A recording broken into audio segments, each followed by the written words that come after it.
नमस्कार बंधुरा झुमार रान्नाघरे सबाइके स्वागतम। तोमरा सबाई केमन आछो?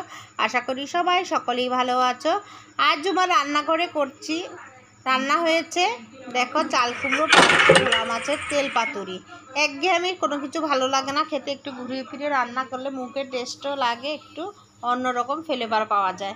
এখানে আমি নিয়ে নিয়েছি চাল কুমড়ো পাতা, একটা বড় ভোলা মাছ আর নিয়েছি সর্ষে, সাদা সর্ষে, কালো সর্ষে, কাঁচা লঙ্কা নিয়েছি। এখানে ভোলা মাছের নুন আর পাতিলেবুর রস দিয়ে 10 মিনিট মেখে রেখেছি।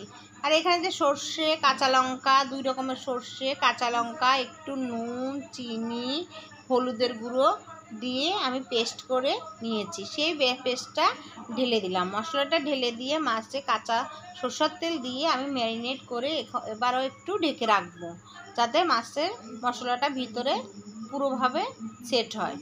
আর তার জন্য নিয়েছি চাল কুমড়ো পাতাগুলো ভালো করে একটু নরম করে নিয়েছি। আর একটা একটা করে মাছ দিয়ে উপর দিয়ে কাঁচা লঙ্কা দিয়ে দেবো, একটু সরষের তেল দিয়ে দেবো হালকা, দিয়ে তার উপরে এইভাবে পাতাগুলো ভাজ করে দেবো। সুন্দর করে ভাজ করতে হবে, একটু যাতে বেরিয়ে না যায় সেদিকে একটু লক্ষ্য রাখবে তোমরা। প্রত্যেকটা মাছ এইভাবে আমি পাতার মধ্যে মুড়ে নিচ্ছি।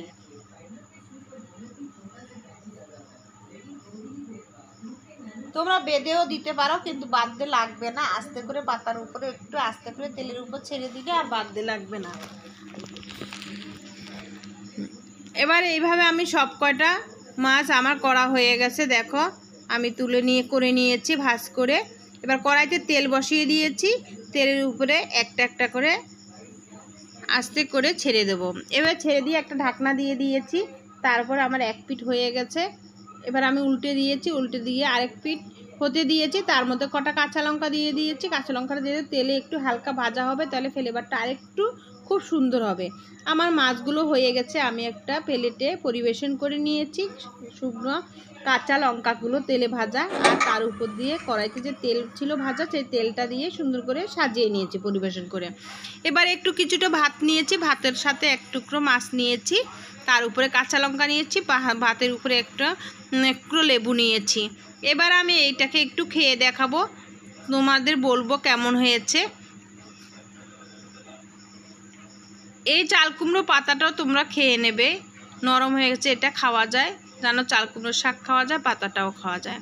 কলা পাতা করলে যেহেতু আমরা কলা পাতাটা খাই না, তাই কলা পাতাটাকে ফেলে দিই। কোনো শাকের সাথে কোনো মাছ দিয়ে পাতুরি করলে অথবা কোনো কিছু করলে তখন ওই শাকের পাতাটাকে আমরা খেয়ে ফেলি। এখানে সরষা নিয়ে এলাম, আর এই যে মাছটাকে তোমাদের ভেঙে দেখাচ্ছি কি সুন্দর হয়েছে, খুব সুন্দর নরম হয়েছে, এক ফোঁটাও গন্ধ নেই, আর মাছটাও খুব সুন্দর হয়েছে।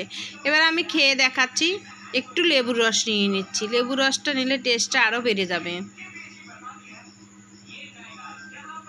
চাল কুমড়ো পাতাটাতে দেখো একটু সবুজ কালার হয়ে গেছে, যেহেতু চাল কুমড়ো পাতাটা সবুজ তাই ভাতটা সবুজ হয়েছে, দেখতেও ভালো লাগছে। খেয়ে দেখলাম সত্যি খুব অসাধারণ হয়েছে, খুব দারুণ হয়েছে খেতে। এইভাবে তোমরা একবার ট্রাই করে দেখবে, তোমাদের অবশ্যই ভালো লাগবে খেতে। আশা করি তোমরা একঘেয়েমি খেতে না চাইলে এইভাবে করবে, দেখবে সত্যি খুব ভালো লাগবে। তাহলে তোমাদের কেমন লেগেছে কমেন্টের মাধ্যমে জানিয়ে দিও। ফেসবুকে দেখলে একটা লাইক কমেন্ট শেয়ার করো, ইউটিউবে দেখলে সাবস্ক্রাইব করো। এখানে ভিডিওটা শেষ।